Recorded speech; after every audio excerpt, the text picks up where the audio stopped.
Bonjour Paul Amselem. Bonjour Bertrand. On est ici dans les locaux de Mobile Network Group, qui regroupe pas mal de sociétés, on va pouvoir en parler. C'est un groupe que vous avez créé en 2011. Oui. Ceci dit, vous, le marketing mobile, puisque c'est une des activités, c'est votre truc depuis 15 ans déjà. Exactement, en fait, j'ai créé ma première société en 99 qui s'appelle encore Fun Valley, que j'ai développée jusqu'en 2003.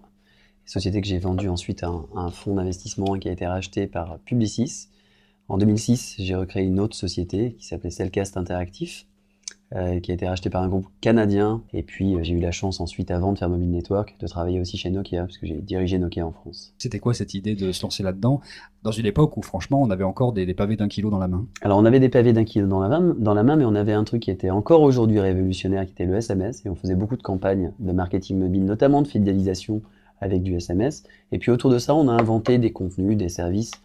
Notamment, on avait fait des cartes prépayées de SMS pour les clubs sportifs, des systèmes d'alerte. Et aujourd'hui, finalement, on fait à peu près la même chose, sauf qu'on a des technologies un peu plus avancées, mais rien de très révolutionnaire. Ce que vous faites aujourd'hui, c'est que vous agrégez en fait tous les services dont on peut avoir besoin quand on est un éditeur, quand on est un annonceur en matière de mobilité. C'est l'agrégation de plein d'entreprises. Certaines ont été acquises d'ailleurs. Oui, bien sûr. En fait, l'idée pour nous au départ, c'est de dire que les grandes marques et les annonceurs, même si le marché du mobile en tant que tel est mature d'un point de vue usage, il n'est pas toujours pour les annonceurs et les grandes marques. Et ils avaient besoin d'une société, un one-stop shop avec une taille critique qui permet de les accompagner. On le verra peut-être ensemble sur la France, mais aussi sur l'Europe.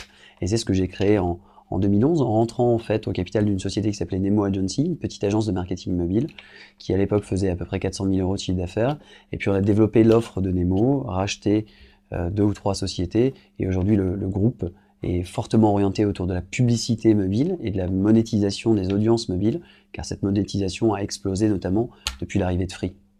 Aujourd'hui, vous êtes un groupe qui propose donc toute une gamme de services. En France, vous avez consolidé l'année dernière, on va dire, et vous êtes parti sur l'international. Vous êtes en train de faire des acquisitions en Allemagne et en Italie. Exactement, en fait, on a signé récemment un accord avec une société concurrente en Allemagne qui s'appelle Madvertise Media et qui a des bureaux à Berlin mais aussi à Düsseldorf.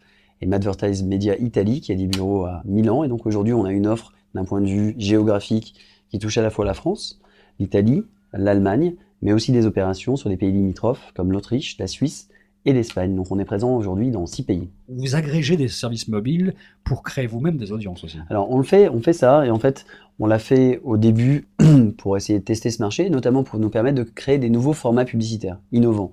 Rien de tel que de montrer à un client ce que donne un format publicitaire innovant sur des actifs que nous on a développés. Donc effectivement, on a une quarantaine d'applications et de sites qu'on a développés nous-mêmes, qu'on héberge et qu'on maintient. L'idée pour nous, c'est d'avoir ce lab. Notre métier, c'est pas de concurrencer les grands éditeurs de jeux, Gameloft ou Ubisoft, loin de là. C'est d'avoir un lab qui nous sert à la fois pour tester des formats, des technos. On a testé comme ça les premières campagnes en France sur Passbook avec Apple au sein de notre propre réseau.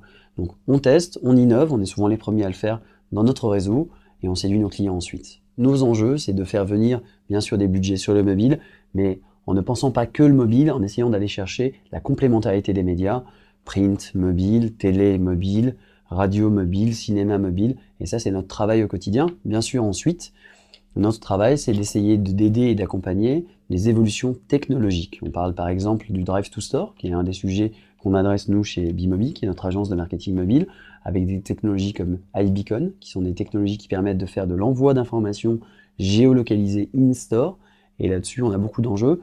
On a la chance d'être dans un univers qui change beaucoup, qui va très vite. Et nous, notre expertise, c'est d'assimiler cette information, de la digérer et de la retranscrire de façon simple et intelligible et orientée business auprès des annonceurs. Vous êtes le cofondateur de la Mobile Marketing Association, précisément, qui regroupe un peu les professionnels du secteur. Qu'est-ce que vous avez fait là, dans ce monde-là? Alors, on travaille en fait aujourd'hui sur la normalisation des formats publicitaires. Il y a 5 ans, on avait 47 formats publicitaires différents, considérables. C'était un des freins au développement du marché de la publicité. Aujourd'hui, on est descendu à 3. Ce réseau nous permet d'apporter un gage de crédibilité à l'univers du mobile. Est-ce que dans 2 ans, lorsqu'on prononcera le mot de web marketing, on sera devenu totalement, définitivement ringard et que ce sera le mobile marketing qui fera la loi? Ah non, pas dans 2 ans, aujourd'hui on l'est. Aujourd'hui, quand vous regardez les utilisateurs de Facebook, il y a plus d'utilisateurs de Facebook mobile que fixe. Il y a plus de lignes dans le monde mobile que de lignes fixes. Aujourd'hui, ne pas penser sa stratégie avec le mobile, c'est juste oublier 50% de ses consommateurs.